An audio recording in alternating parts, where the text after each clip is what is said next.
नमस्कार, स्वागत है आपका मेरे YouTube channel Vishu T career के अंदर। राजस्थान ने मोपअप राउंड के लिए एक एलिजिबिलिटी कैंडिडेट और पार्टिसिपेट इन राउंड 3 जो कि ऑफलाइन होने वाला है। ऑफलाइन किस तरीके से होगा, क्या क्या आपको करना रहेगा, ये भी हम पूरा विस्तृत में एक बार चर्चा करेंगे। लेकिन एक बहुत ही इंपॉर्टेंट नोटिफिकेशन राजस्थान ने डाला है जिसके अंदर कौन स्टूडेंट ऐसा है कि जो राउंड 3 के लिए एलिजिबल है और राउंड 3 के लिए कौन स्टूडेंट ऐसा है जो कि एलिजिबल नहीं है। विस्तृत में इस बात को अपन करेंगे। एक बार एक एक स्टेप बाय स्टेप इस चीज को देख लेते हैं। इन्होंने 12 पॉइंटों के अंदर इसको समझाने की कोशिश किया है जिसको हम बहुत ही इजी वे के अंदर समझेंगे।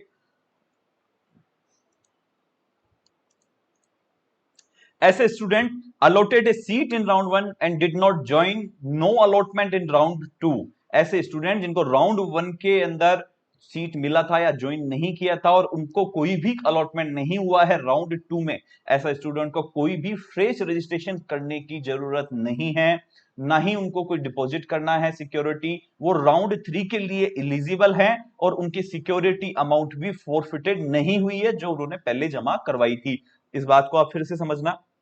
ऐसे स्टूडेंट जिनको कोई कॉलेज राउंड 1 में नहीं मिला है और ना ही राउंड 2 में मिला था, या राउंड 1 में मिला था उन्होंने ज्वाइन नहीं किया और राउंड 2 में उन्हें कोई कॉलेज अलॉटमेंट नहीं आया है, उनकी कोई भी सिक्योरिटी अमाउंट फॉरफिटेड नहीं होगी, वो डायरेक्टली राउंड 3 के लिए एलिजिबल यहां पे रहेंगे। दूसरे पॉइंट को समझेंगे। Allotted a seat in round 1 and joined and resigned before round 2 and no allotment in round 2। ऐसे कैंडिडेट जिनको राउंड 1 के अंदर सीट मिल गई थी, उन्होंने ज्वाइन कर लिया था, लेकिन गिवन ए टाइम पीरियड के अंदर उन्होंने रिजाइन कर दिया है यहां पे राउंड 2 से पहले, ऐसे कैंडिडेट की भी सिक्योरिटी अमाउंट वापस फॉरफिटेड नहीं होगी और उन्हें भी डायरेक्टली राउंड 3 में पार्टिसिपेट वो ऐसे स्टूडेंट कर सकते हैं। अगर इसी चीज को थर्ड पॉइंट को अगर समझा जाए, third point, no allotment in round 1 and no allotted in round 2। ऐसे कैंडिडेट जिनको कोई सीट 2 राउंड के अंदर नहीं हुई है वो डायरेक्टली राउंड 3 के पार्टिसिपेशन में जा सकते हैं। उन्हें कुछ डॉक्यूमेंट्स कैरी करने रहेंगे, वो भी हम इसके अंदर बाद में बात करेंगे। Allotted a seat in round 1 and joint, ऐसे कैंडिडेट जिनको राउंड 1 में सीट अलॉटमेंट हुआ था, उन्होंने ज्वाइन कर ली थी। अलॉटेड इन राउंड 2, जिनको अलॉटमेंट फिर राउंड 2 में हुआ है और अपग्रेड कर लिया है और अपग्रेड करने के बाद वहां भी ज्वाइन कर लिया है और ज्वाइन करने के बाद वहां पे कोई विलिंग आपने दिया है पार्टिसिपेटेड इन राउंड 3 अपग्रेडेशन का, ऐसे कैंडिडेट भी राउंड 3 में जाकर के अपग्रेड कर सकते हैं, उनका कोई भी फॉरफिटेड नहीं होगा। फिर से समझ लीजिए, राउंड 1 में आपको कॉलेज अलॉटमेंट हुआ था, आपने ज्वाइन कर लिया है। अलॉटेड इन राउंड 2, आपको फिर राउंड 2 में एक सीट अलॉटमेंट हुई, आप उसको अपग्रेड कर गए हैं और वहां भी आप जाकर के ज्वाइन कर चुके हैं और फिर आप चाहते हैं कि हम राउंड 3 में भी पार्टिसिपेट करके अपग्रेड करें, तो आप वहां पे जा सकते हैं। As for the you are the eligible for the round 3 also. Next point को समझते हैं। Allotted a seat in round 1 and join, आपको अलॉटेड हुआ था सीट राउंड 1 में और आपने ज्वाइन कर लिया था।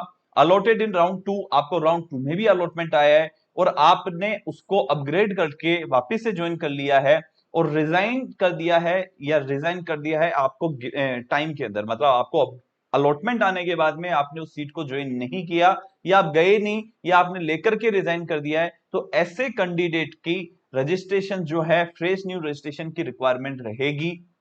उन्हें फिर से सिक्योरिटी अमाउंट जमा करवाना पड़ेगा और उनकी जो पहले जमा कराई हुई सिक्योरिटी अमाउंट है वो वहां पे फॉरफिटेड रहेगी, वापस से उनको वहां पे ज्वाइन करना पड़ेगा। जिनको राउंड 2 में अलॉटमेंट आया था, जिन्होंने ज्वाइन नहीं किया है, ये उन स्टूडेंट्स के लिए है कि उन्हें वापस से रजिस्ट्रेशन करके और वापस से अपना जो है सिक्योरिटी अमाउंट जमा करवाना रहेगा।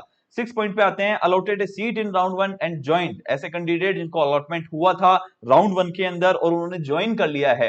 अलॉटेड इन राउंड 2, जिनको अलॉटमेंट राउंड 2 में हुआ है फिर अपग्रेड कर गए हैं और ज्वाइन नहीं किया गया है, मतलब ज्वाइन नहीं किया है, ऐसे स्टूडेंट भी वापिस से रजिस्ट्रेशन करके उन्हें वापिस से अपना जो है अपना ज्वाइन करना पड़ेगा, अपना वापिस से सिक्योरिटी अमाउंट जो है वो जमा करवाना पड़ेगा।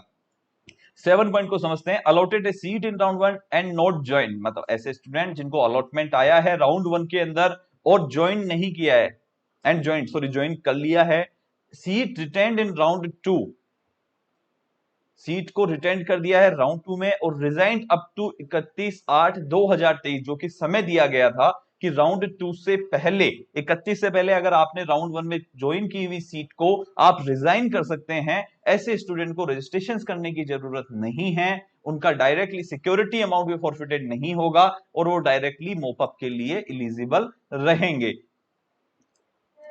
9 नंबर के पॉइंट को समझते हैं। Allotted A fresh seat in round 2 and did not join. ऐसे कैंडिडेट जो अलॉटेड फ्रेश सीट उनको राउंड 2 के अंदर मिला था और वो उन्होंने ज्वाइन नहीं किया है, ऐसे कैंडिडेट को भी वापिस से रजिस्ट्रेशन करके अपने फीस और सिक्योरिटी अमाउंट को दोबारा से जमा करवाना रहेगा।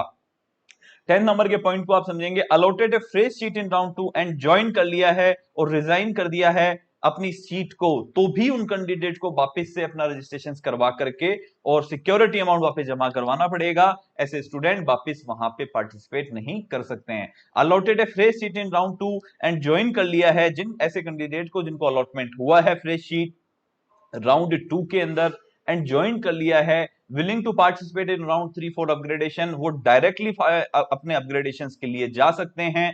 उन्हें कोई सिक्योरिटी अमाउंट या रजिस्ट्रेशन वापस कराने की जरूरत नहीं है।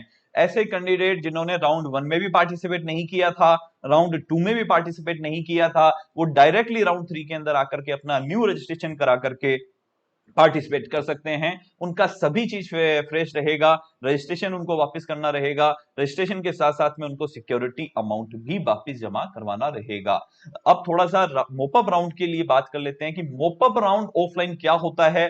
ऑफलाइन मोपअप राउंड के लिए आपको अपने सारे ओरिजिनल डॉक्यूमेंट्स जैसे टीसी हो गया, मार्कशीट्स आपकी सारी हो गई, जो कि हमने आपको पहले भी भेजा था और बताया भी था कि क्या क्या डॉक्यूमेंट्स हमने पहले भी वीडियो मेंशंस कर रखी है कि ये डॉक्यूमेंट्स आपको रिक्वायरमेंट रहेंगे। वो सारे ओरिजिनल डॉक्यूमेंट्स के 2 सेट ऑफ कॉपी और राजस्थान से रिलेटेड राजस्थान का पार्ट 1 आपका नीट का एप्लीकेशन, राजस्थान का एप्लीकेशन फॉर्म आपका, ये सारे आपको लिख करके 2 कॉपी ऑफ सेट में RUHS के अंदर जाना रहेगा जो कि शास्त्री नगर सुभाष नगर में है। सॉरी, इसके अंदर आपको वहां पे पार्टिसिपेट करना रहेगा। अभी यहाँ पे हर एक बच्चे की रैंक वाइज डेट यहाँ पे मेंशन होगी जो कि 10 तारीख के आसपास आएगी। होल टिकट जनरेट होगा, वो होल टिकट आपको भिजवाया जाएगा, होल टिकट लेकर के आपको वहां पे पार्टिसिपेट करना रहेगा। Thank you.